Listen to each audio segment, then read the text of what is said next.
right? So today we're just going to brainstorm ideas about how to create a resume, specifically when you're a college student. All right.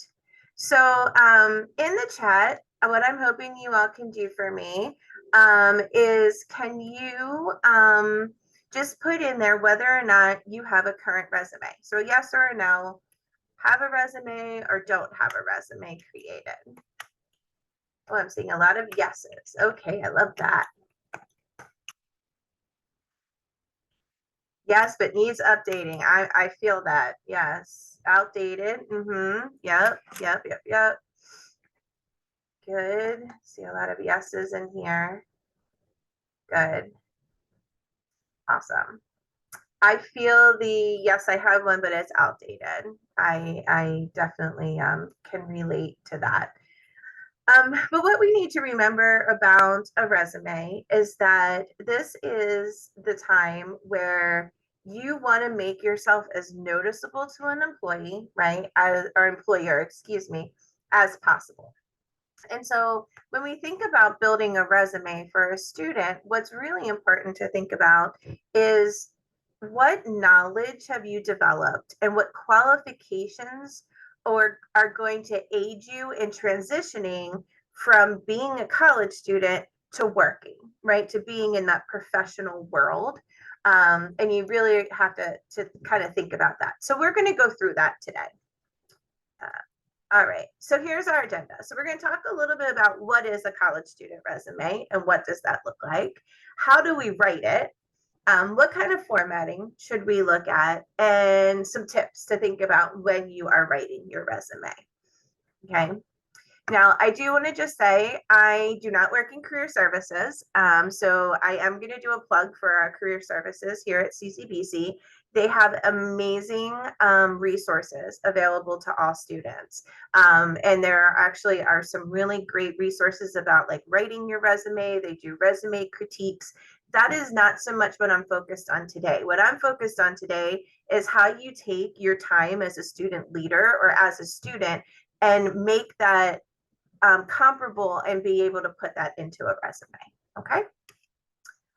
Okay, so what is a college student resume? I mean, I think you all know this by now, but it's a summary of your studies and your academic qualifications. So those are the things that you really want to focus on when you are doing a resume as a college student.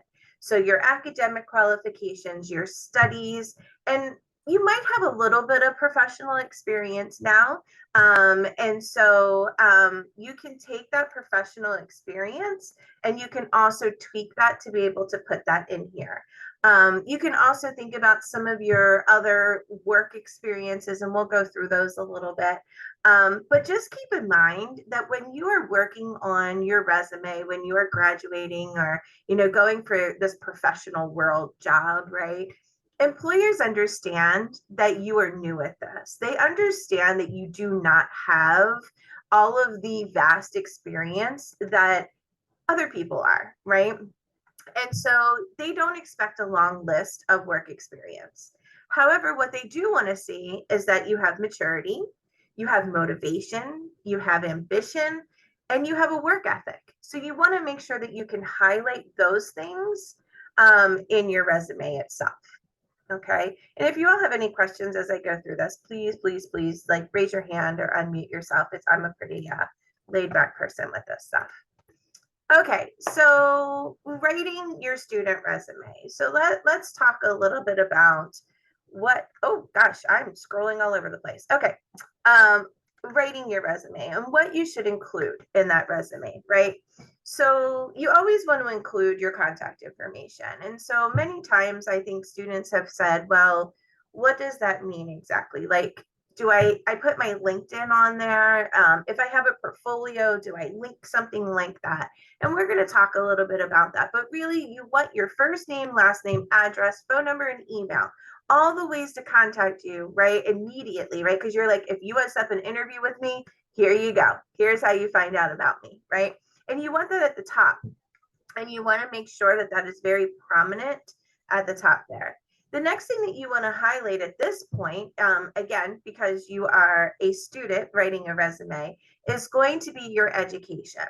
So you want to put your name of your degree or your qualification. You could be seeking a certificate of completion, something along those lines. You want to make sure you include the institution, the year that you're completing, and you can include the major if the major is applying to the job that you're applying for, right? It makes sense to say, I was an information technology major if you're going for a job within an information technology organization or position itself.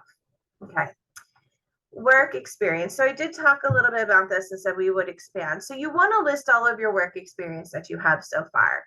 And some things to think about when you're thinking about your work experience is definitely, have you done internships?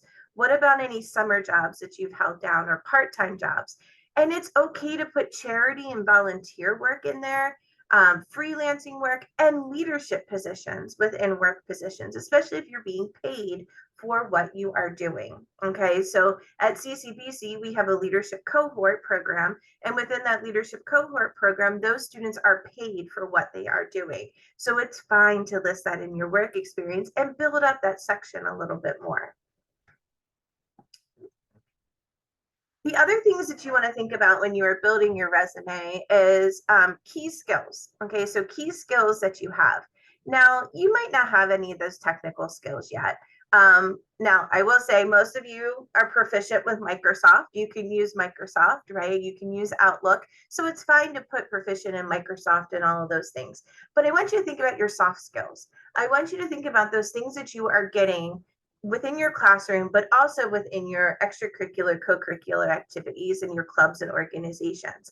So examples of working with a team, good communication skills, your work ethic, it's really also important to put in there any languages that you might speak, write, or understand.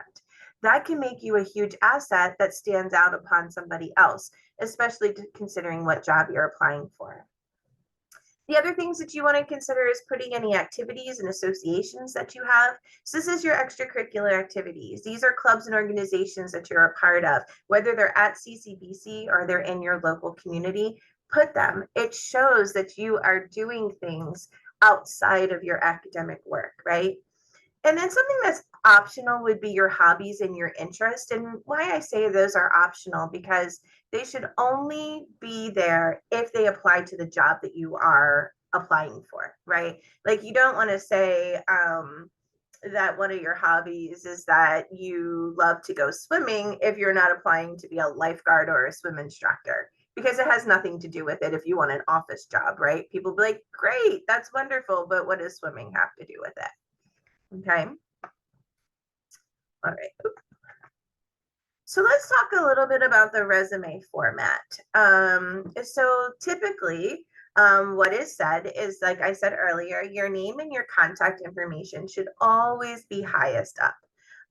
You want to make it stand out in some way, shape, or form. And again, I'm not going to get into the specifics of things, but you really want to watch fonts. You really want to watch how much color you're using, all those different things, because you also don't want it to be so distracting at the same time, right? Your summary or your objective. So this is pretty much what you're trying to accomplish with writing this resume, right? And so when I was searching for a job, my objective was to find a full-time job working within higher education, using my skills that I've acquired to better education for college students, something along those lines. That's not a really good objective, but you kind of get the idea. You really want people to understand what your objective is. One of my biggest pet peeves as someone who hires people on a regular basis is when people do not update their summary or their objective for the particular job that they are applying for, right? And so what that means to me is that somebody is just copying and pasting and applying for every job that they can possibly apply for without updating their resume to make it tailored to that position. And I will tell you, as someone who hires, that's a really big turnoff to me. And I think you guys could probably understand why, because that means that person's not taking the time to actually read through the job description and see what exactly is being asked of them for that particular job. Okay. The other thing is education. We just talked about that. That should go absolutely next because that is the most important thing right now. Education. Sometimes people will say to me, well, what if I'm applying for a job, but I have not graduated yet? Okay. So you can always still list your education. So you can always list, associates of arts, associates of science, whatever it is that you're doing, the major, and then you can say anticipated and put the date there. It is okay to do that. And then you can just take that away once you do graduate. Then you want your professional history. So that's your work experience, right? So the company name, how long were you there, and a brief description of the role and the achievements. No one wants to read a novel, okay? This should just be enough to say, ooh, this person sounds really interesting and I want to set up an interview with them. The interview is where you get to know somebody better, okay? Then you list those skills that we talked about, and then you're going to put those optional things in there. All of those activities and associations, or maybe awards and achievements that you've had, and the hobbies and interests, but only if they apply to the job that you're applying for, right? Like I just used the swimming example. All right. So this is an example of a resume, and I just want to hear from you all in the chat. Like, what do you like about this? And you can unmute if you would like. What do you like? What don't you like? What do you think can maybe change? If there's anything that you would change about this.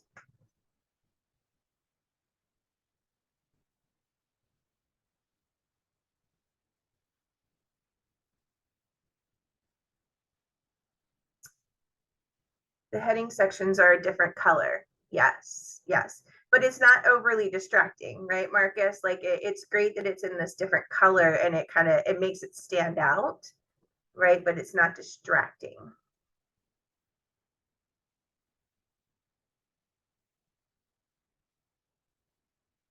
Did you all ever see? I'm trying to remember the name of the movie. Oh gosh, I can't remember. Like it's one of those old like comical something where the girl sprays perfume on her resume, and that way, anytime someone takes out their resume, they like smell it, and they would remember her in her head. Let me just tell you, I don't think that is a good tip to give in what is happening. Bill said it's well organized. Yes, you can absolutely see all of the headings, right? They used really great headings. They made them stand out a little bit by maybe bolding them, changing their color in a way, but then also like underlining and saying, this is what is under this particular area, right? Yes. Legally Blonde. Yes, Crystal. Yes, that's what it was, right? She was trying to apply. Yes. Oh my gosh. Now you all can go watch Legally Blonde if you haven't done that. So Danielle says, don't like the light color. Yes, you're absolutely right, Danielle. And that is something to take in consideration, right? If someone has a visual impairment or someone just, honestly, that's hard to read for me on the screen with a white background, making that teal color so light.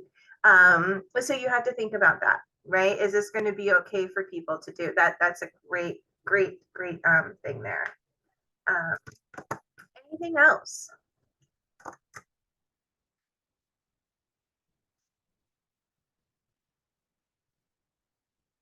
Thank you all for introducing yourselves in the chat. I appreciate that. And as you can see here, I think this is a really good example of somebody who doesn't exactly have a lot of work experience yet, right? But definitely did an internship, and they really want to highlight that internship as their work experience. And I think that's great because it shows that they have worked within the area that they are trying to get into. So if you read their objective at the top, they would like to be in digital marketing and PR, right? And here it is, they were in sales and marketing as their internship, right? Then they put their volunteer experiences, which we talked about, their technical skills, and then their languages at the bottom. So it says maybe the text in the bullet points can be better, but then again, maybe you want to be specific about what you accomplished. Sure. Absolutely. Again, you have to be careful, right? You don't want to be too detailed that it becomes a really long document for people to read.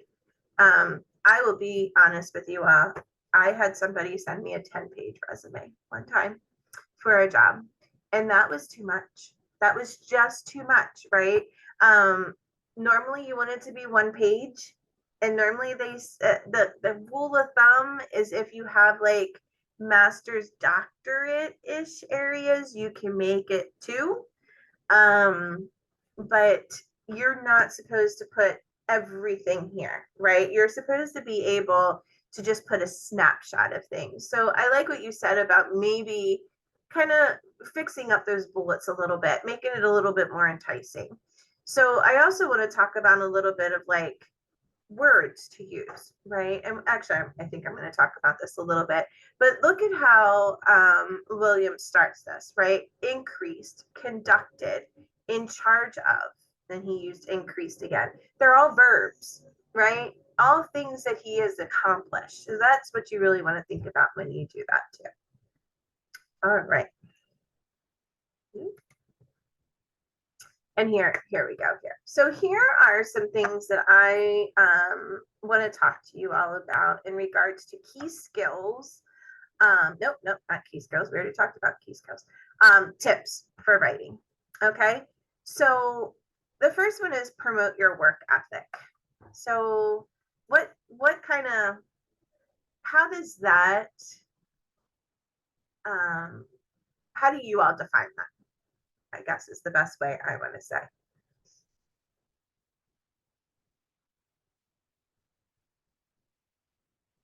Or how can you promote your own work ethic? What is something you could say on your resume that would promote your work ethic?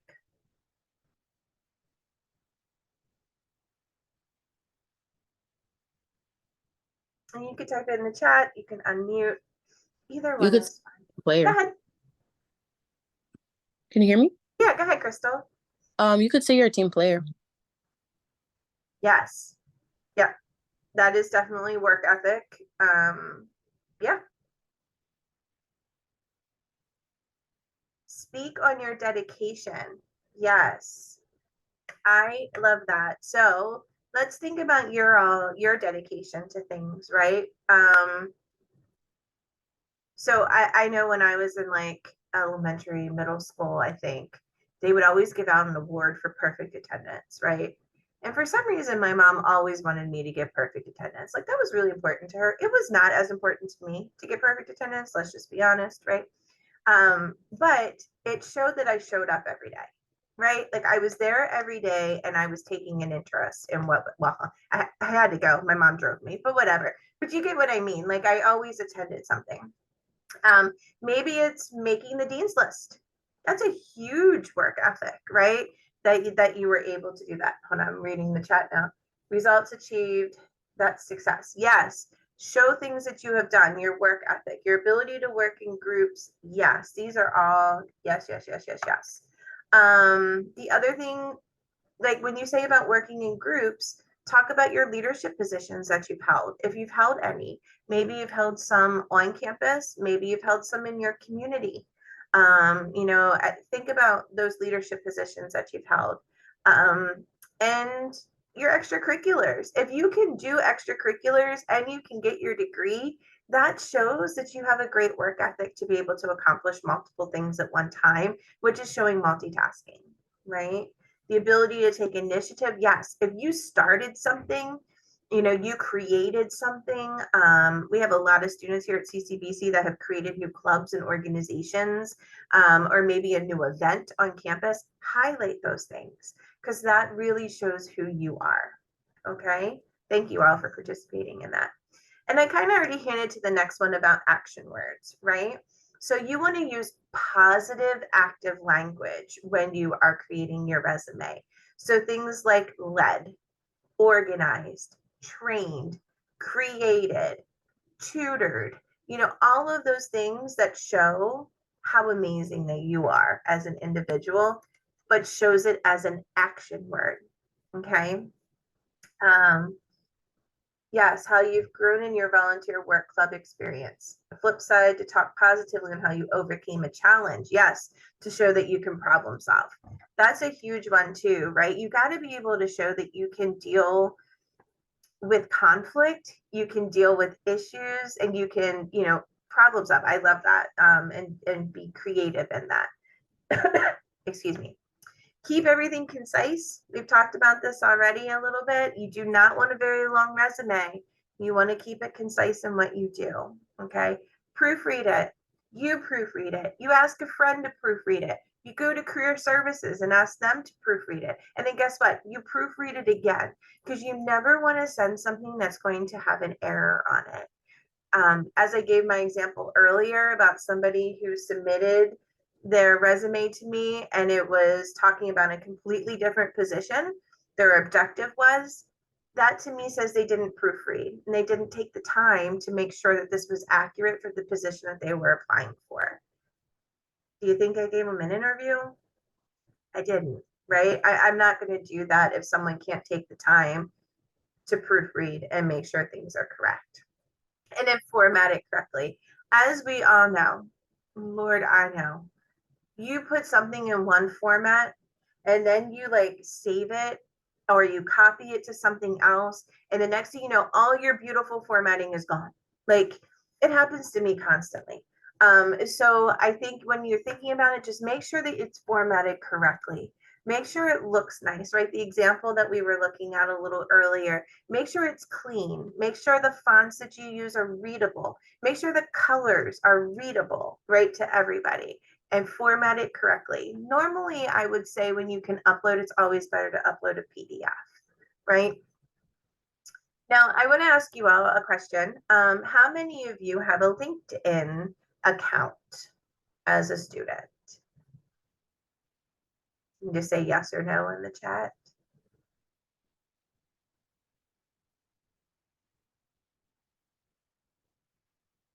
Okay, I'm seeing a couple of yeses.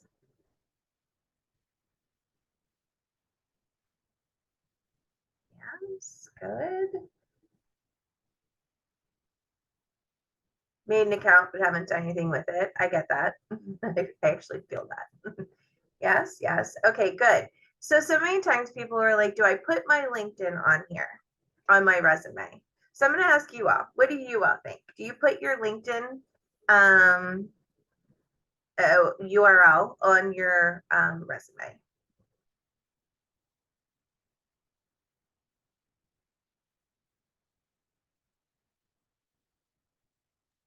Well, I think we should put it because if we are making it short and we are not giving description of everything we have done, our LinkedIn account has everything on there.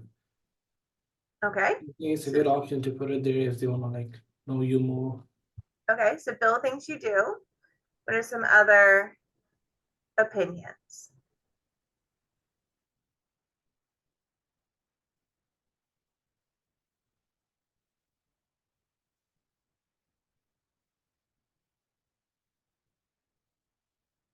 You can unmute right in the chat. Looking for about 2 more, and then we can move on. Some other opinions.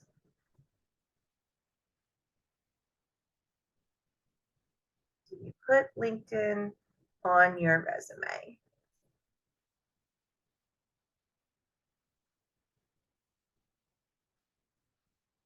You all are pretty quiet today.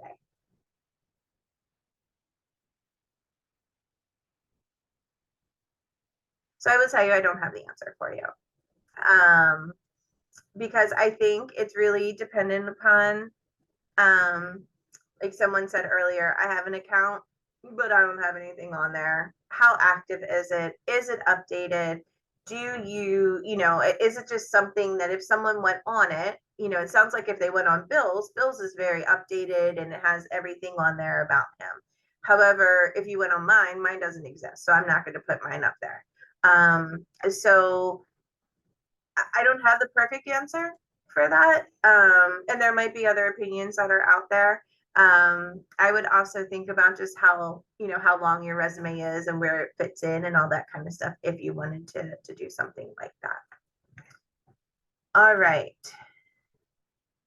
So next thing I want to talk about are references. So many times, when you apply for a job, it might ask you automatically in the application for references, or when you go for an in-person interview, the person who is interviewing you might ask you also for references.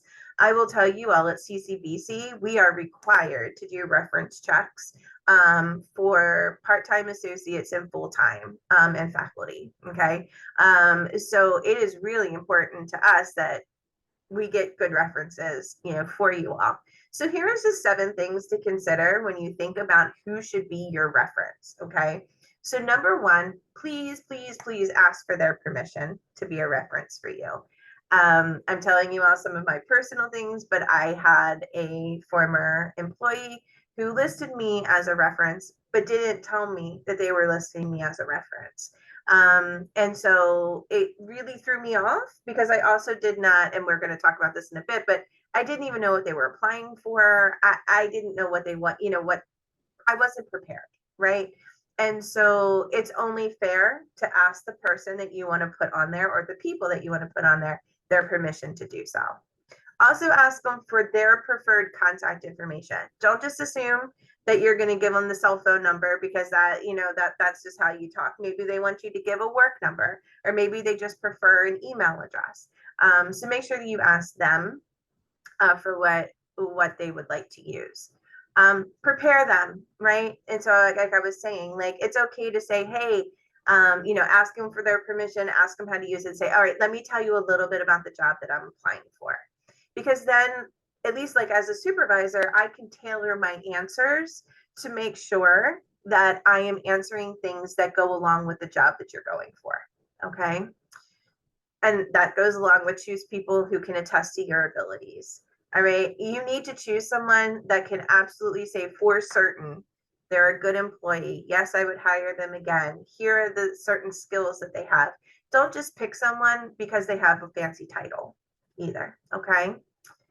You need to have several references available too. All right. So sometimes you might want to give certain references because it's a job that only these people kind of understand, right? So have several of them kind of on the, I say back burner, but in your pocket, right? That you can pull out the ones that you need for the times that you need them. Update your reference list regularly. Okay. That's the other part too, is I think sometimes we forget, right? People change jobs, might get new cell phone numbers or new emails or something like that.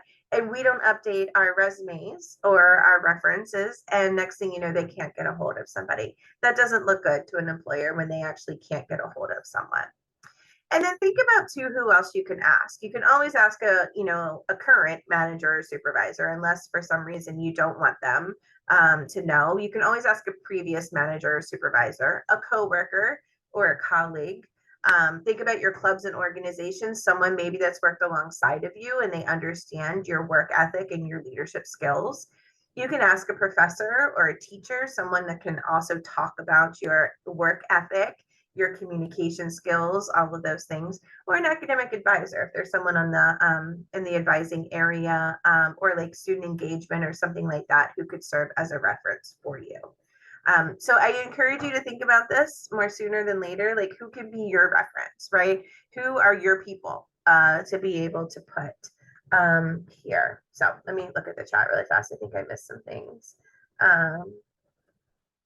Yes, Renica, thank you. Yeah, Renica said it's uncomfortable when we're not aware that we're a reference, right? Because we do want to talk so highly about you. Thanks for sharing that. Yeah, it really can throw you off.